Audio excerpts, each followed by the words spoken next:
Tunakusihi saa hizi uzungumze nasi kupitia neno lako, ili utoe na kitu cha kutusaidia katika maisha yetu ya kila siku.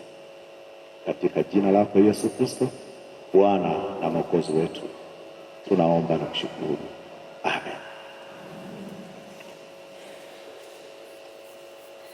Kabla hatujasikia ujumbe wa neno la Mungu la siku ya leo, nitangulie kwanza kutoa neno la pole kwa wote tulioguswa na msiba huu wa kuondokewa na ndugu yetu na mama yetu, rafiki yetu, mpendwa wetu Sarafina Mbunju. Tunaungana pamoja kusema asante Mungu kwa maisha ya huyu mama. Nitoe pole sana kwa ndugu yetu Mbajo na familia yako. Kuna wakati mgumu, nahitaji neema ya Mungu kukubali kwamba kuna mwenzako, na watoto wakubali kwamba hawana mama ila baba bado yupo, na tunafundishwa kwenda kumshukuru Mungu kwa kila jambo. Nilete salamu za pole kutoka baba askofu. Alitamani sana aweze kushiriki nasi kwenye tukio hili, kwenye ibada hii, lakini kwa sababu ambazo zimekuwa nje ya uwezo wake ameshindwa kuwa pamoja nasi, yuko safarini nje ya nchi. Lakini anatoa pole sana kwa familia hii na kwa Wakristo wote wa usharika huu wa Makambako na wengine ambao tunatoka nje ya Makambako. Lakini kubwa, nilete salamu za pole kwa viongozi wetu wa usharika wa Makambako, na hasa timu ya wazee wa kanisa, na hasa tukijua kwamba yeye pia aliwahi kuwa mzee wa kanisa. Kwa hiyo ni kiongozi mwenzenu, nimeondokewa naye. Kubwa, tukubali kwamba tulikuwa naye na sasa hayupo pamoja nasi. Ameenda mahali ambapo na sisi siku moja tutakwenda huko alipoenda yeye. Niombe tutafakari neno la Mungu kutoka kwenye kitabu cha Matendo ya Mitume sura ya 9 mstari wa 36 hadi ule mstari wa 39. Kitabu cha Matendo ya Mitume sura ile ya 9, nitasoma ule mstari wa 36 hadi ule mstari wa 39, mstari ile mitatu. Neno la Mungu limetunzwa hivi: na mwanafunzi mmoja alikuwako Yafa, jina lake Tabita, tafsiri yake ni Dorcas, yaani paa. Mwanamke huyu alikuwa amejaa matendo mema na sadaka alizozitoa. Ikawa siku zile akaugua akafa. Hata walipokwisha kumwosha wakamweka orofani. Na kwa kuwa mji wa Lida ulikuwa karibu na Yafa, nao wanafunzi wamesikia ya kwamba Petro yuko huko, wakatuma watu wawili kwake kumsihi na kusema, usikawie kuja kwetu. Petro akaondoka akafuatana nao. Alipofika wakampeleka juu ya orofa. Wajane wote wakasimama karibu naye, wakalia na kumwonyesha zile kanzu na nguo alizozishona Dorcas wakati ule alipokuwa pamoja nao. Amen. Watu wa Mungu, tulipopata taarifa za msiba huu kwenye magrupu mbalimbali na hasa magrupu ya watumishi wa Mungu akiwepo wachungaji, niliona kila mmoja aliyemfahamu mama huyu akijaribu kuonesha hisia zake, amejisikiaje kutokana na msiba huu. Na ninakumbuka watu kadhaa walisema Dorcas wetu ameondoka, Dorcas wetu ameondoka. Na mimi nikasukumwa kulitafakari kidogo neno hili, kwa nini Dorcas wetu ameondoka? Na ndipo nikakutana na somo hili linalomhusu huyu anayeitwa mwanafunzi, na huyu mwanafunzi ni mwanafunzi wa Yesu. mwanafunzi wa Yesu. Si kwamba wapo na Yesu, lakini amelipokea neno, ni mtu ambaye yuko tayari kulelewa na neno, ni mwanafunzi kwa maana ya kwamba amekubali kwamba Yesu ni Bwana na Mwokozi wa maisha yake. Anaishi huko Yafa na jina lake tunaambiwa anaitwa Dorcas au Tabita, na wanajaribu kueleza maana yake ni nini. Huyu mama tunaambiwa ameugua, hatuambiwi ameugua ugonjwa gani, lakini ameugua na baada ya kuugua tunaambiwa amefariki. Na wakati anapofariki, Petro yupo kijiji cha mbali kidogo, lakini jirani huko Lida, na ukifuatilia pana kilomita kama 18 mpaka 19, kwa hiyo pana umbali kidogo. Yupo huko Petro, anaendelea na huduma yake ya kulitangaza neno. Wanafunzi wake wenzake wanaamua kutumana wawili waende wakamwambie Petro kwamba tafadhali Petro, uje haraka, mpendwa mwenzetu, Mkristo mwenzetu, mwanafunzi wa neno mwenzetu ametwaliwa kutoka katika maisha haya. Kwa hiyo Petro, ikikupendeza, tunaomba uje ushirikiane pamoja nasi katika msiba huu. Na Petro anachukua hatua ya kuacha huduma kule Lida, anaanza kusafiri na kurudi huku Yafa ili aweze kushiriki pamoja katika huzuni ile. Petro anapofika hapo, Biblia inatuambia wale wamama walikuwepo pale kwenye msiba ni wajane. Inawezekana wengine walikuwepo, lakini walikuwepo wajane, walikuwepo pale wanalia, wanaomboleza. Na Petro anapofika, wanasimama, wanaendelea kulia, wanaomboleza, wana uchungu mkubwa. Na ndipo baadaye hao wanafunzi wake wengine ambao walikuwepo wanaomboleza pale, wanafika mahali wanaanza kumuonesha Petro nguo na kazi alizokuwa anazifanya. Anaonyesha kazi alizokuwa anafanya. Kwa hiyo wanaomboleza, wanaonyesha kazi ambazo walikuwa akizifanya. Nilipokuwa na tafakari somo hili, nikalipa kichwa kinachosema maisha yanayosema hata baada ya kimya. Maisha yanayosema hata baada ya kimya. Maisha yanayosema hata baada ya kimya. Na kwanza ninaomba tuelewe kwamba si kila mtu anahubiri kwa kupaza sauti. Si kila mtu anahubiri kwa kupaza sauti. Wengine tupo hapa sasa hivi tunahubiri tunapaza sauti, na wengine mko humu huwa mnahubiri mnapaza sauti, lakini tujue kwamba si kila mtu anahubiri kwa kupaza sauti. Wengine wanahubiri kwa maisha yao na kazi zao wanazozifanya katika maisha yao ya kila siku, yamejaa mahubiri.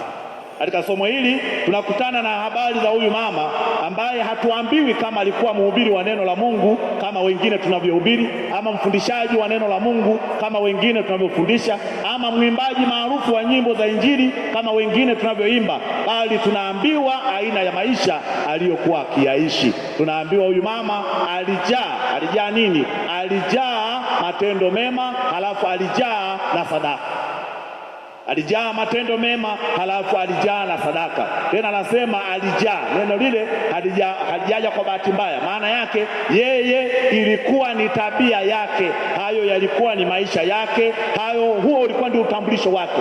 Ulikuwa ni utambulisho wake. Utambulisho wa nini? Ni utambulisho unaoonesha kwamba naishi maisha yenye kuonesha matendo mema. Maisha yaliyojaa matendo mema ndio utambulisho wake. Maisha yaliyojaa kutoa sadaka ndio utambulisho wake. Wapendwa, hapa naomba ieleweke kwamba Ukristo wa kweli unaonekana kwa matendo. Ukristo wa kweli unaonekana kwa matendo. Ukristo wa kweli si jina. Ukristo si jina. Ukristo si jina. Ukristo sio jina. Ukristo unaonekana kwa njia ya matendo, tabia unayoishi, tabia ya kusaidia watu. Kwa nini? Kwa sababu Yesu pia alisaidia watu. Tabia ya kuwahurumia watu, kwa sababu Yesu pia alikuwa na tabia ya kuwahurumia watu.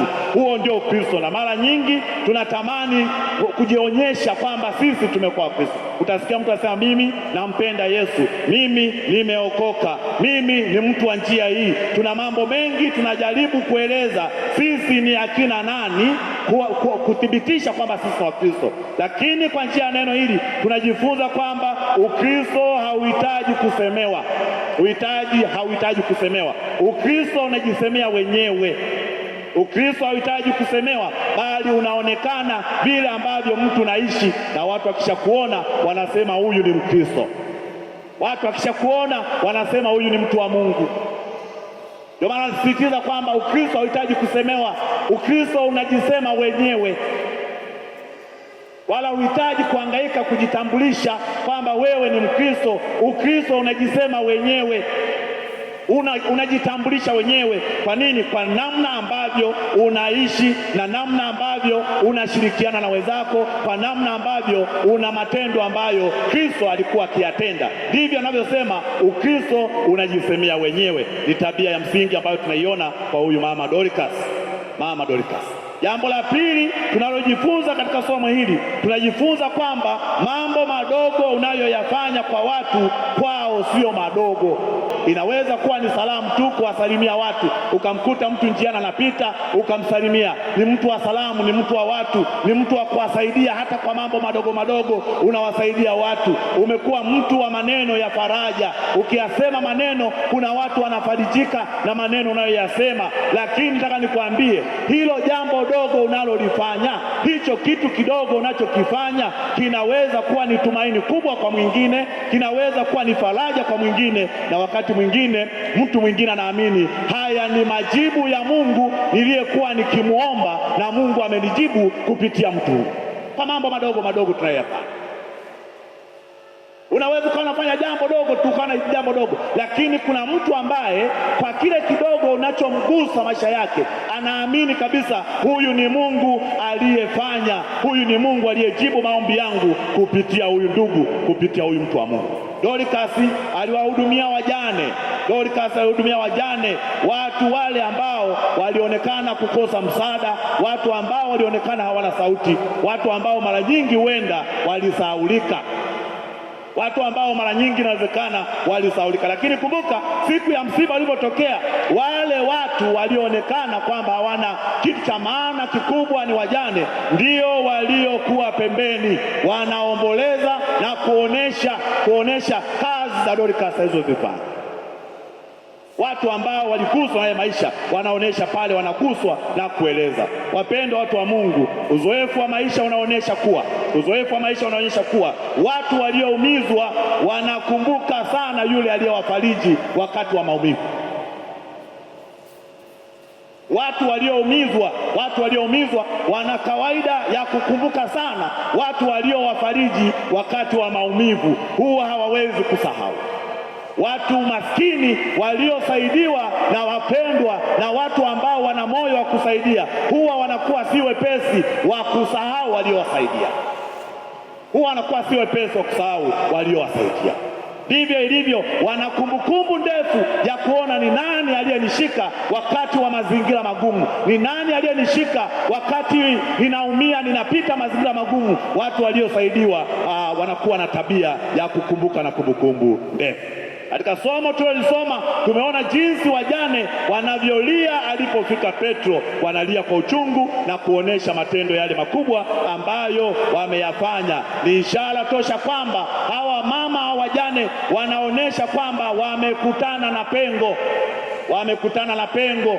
Lipo pengo katika maisha yao, wameondokewa na mtu muhimu katika maisha yao, na wamepungukiwa na mtu katika maisha yao, wamepungukiwa na mtu wao. Anataka ukumbuke jambo kwamba unaweza kusahaulika na watu muhimu na watu wakubwa, lakini watu uliowagusa mioyo yao hawawezi kusahau kwa haraka kabisa.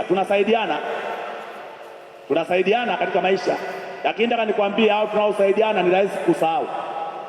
Lakini ukigusa maisha ya mtu ambaye umeugusa moyo wake, sio rahisi sana kusahau. Ataendelea kukumbuka, ataendelea kuona kwamba kuna mtu aligusa maisha yako. Labda ni vizuri tukajiuliza, kila mmoja tuliopo hapa, hivi ukiondoka leo, ukilala leo, yupo anayeweza kusimama akasema huyu baba aliyelala leo Huyu mama aliyelala leo kweli aliwahi kunisaidia, kweli aliwahi kunijali, kweli aliwahi kunikumbuka, na kwamba aliwahi kunikumbatia katika mazingira magumu ya kulia. Kuna mtu anaweza kukumbuka hilo? Kuna mtu anayeweza kukumbuka hilo? Japo mtu mmoja asimame aseme hakika huyu aliyelala kama alivyolala Serafina leo, kwamba huyu mama aliwahi kunishika mkono, aliwahi kunigusa maisha yangu, aliwahi kunikumbatia wakati wa huzuni kubwa, aliwahi kunitia moyo, aliwahi kunifariji. Yupo mtu kama huyu anaweza kukumbuka katika maisha yako? Ama ndio wale ambao ukilala wanasema afadhali ameenda, afadhali atangulie, labda ndio unafuu kwetu, tutanenepa sasa, tutachangamka sasa, tutaisha maisha yenye unafuu. Dorcas ananifundisha hicho kitu. Alitoa huduma ya kweli ambayo iligusa maisha ya watu. Ndio maana tunasema huduma ya kweli si ile inayosikika jukwani. Huduma ya kweli si ile inayosikika majukwani tunapofundisha na kuhubiri na kuimba, si ile, bali ni ile ambayo inabaki kwenye mioyo ya watu. Huduma ya kweli ni ile inayobaki kwenye mioyo ya watu. Na ili huduma ibaki kwenye mioyo ya watu, lazima ile huduma ulionayo iguse maisha ya watu. Lazima iguse maisha ya watu, na hasa wale ambao wanahitaji kuguswa na upendo kutoka kwako. Dorcas alipolala hakuwa na mahubiri yake, hakuwa na mahubiri yake Dorcas, lakini ushahidi unaonekana kwamba wapo watu waliosema hakika mtu mwema amelala, hakika mtu mwema amelala, Dorcas amelala. Hapa nataka kusema maisha bora ni yale, si yale marefu. Maisha bora si yale marefu ya miaka 80, ya miaka 90, ya miaka 60, ya miaka 50. Maisha bora hayatazamwi kwa urefu wa wingi wa miaka. Maisha bora yanatazamwa kwa maana ya maisha, yaani umeishi maisha yenye maana kiasi gani,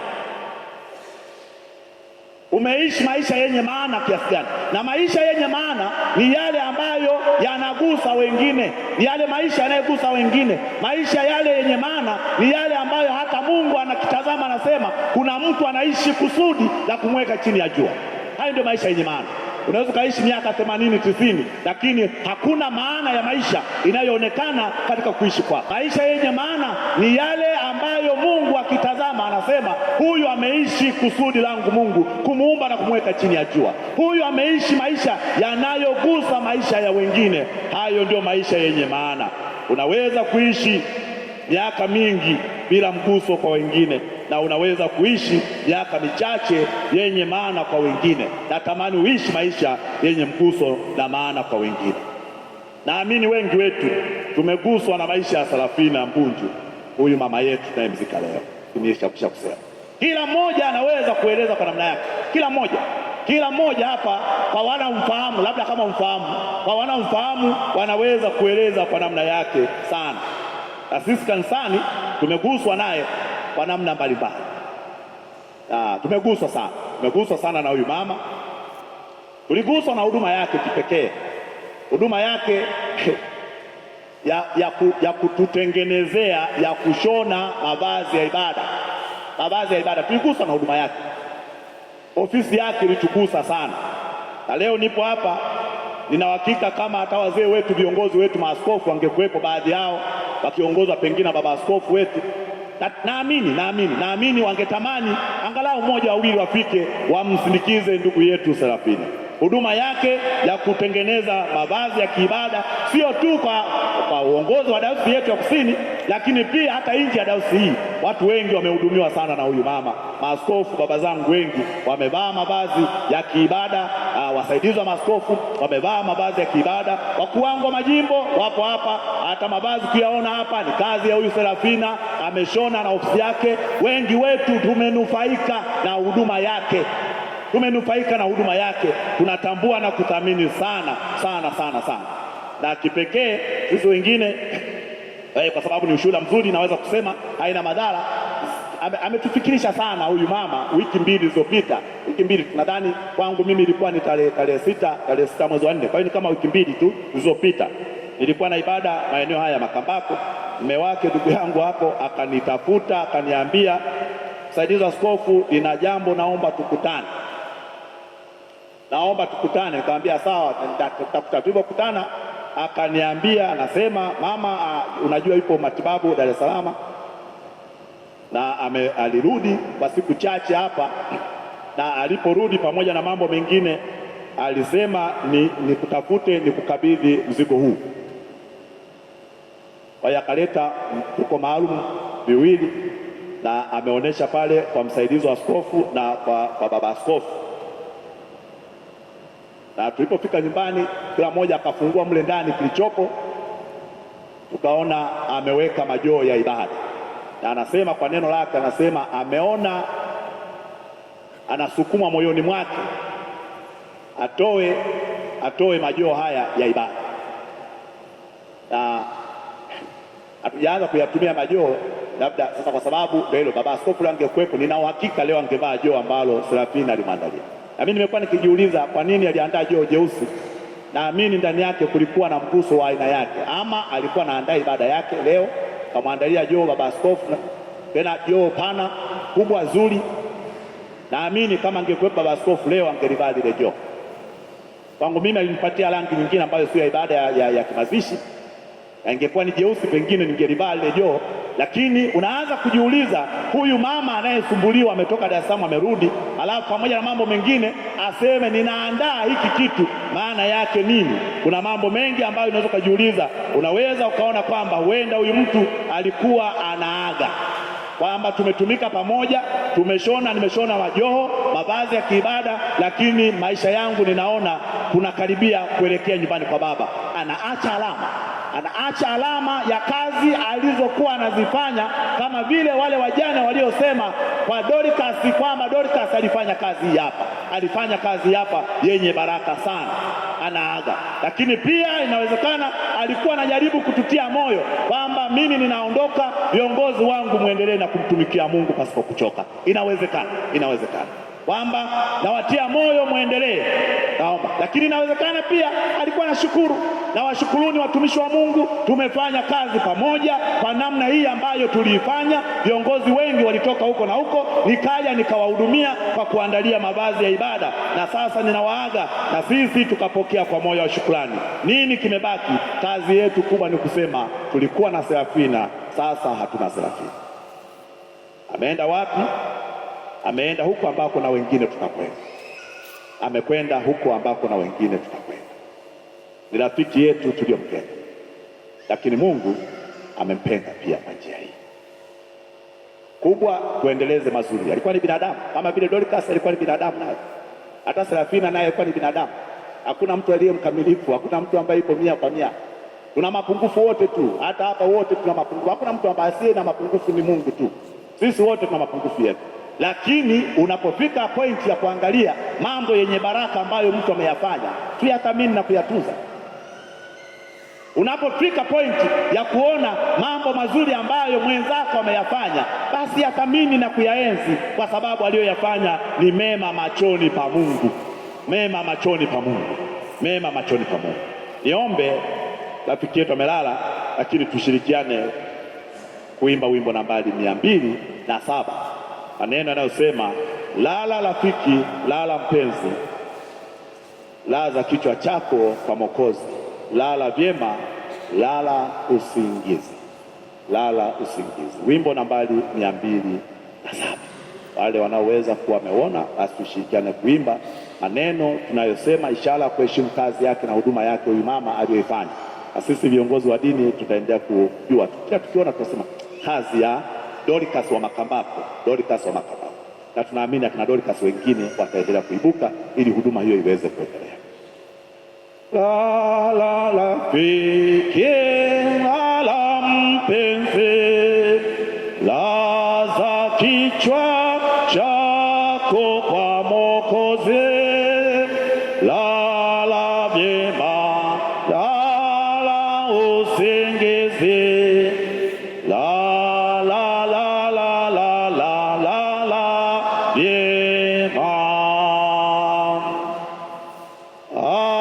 mpenzi, sisi twakupenda, si kama hakupendavyo Bwana.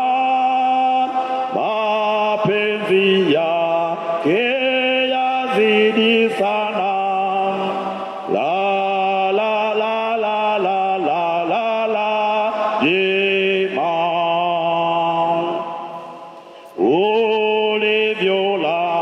ulivyolani kama mwana aamke kwa taabu tena rakule utulivu sana la la la la la la la la jema hata jua tukufu litoke hata watu wema wafufuke waje na Yesu waume wake la la la la la la la la jema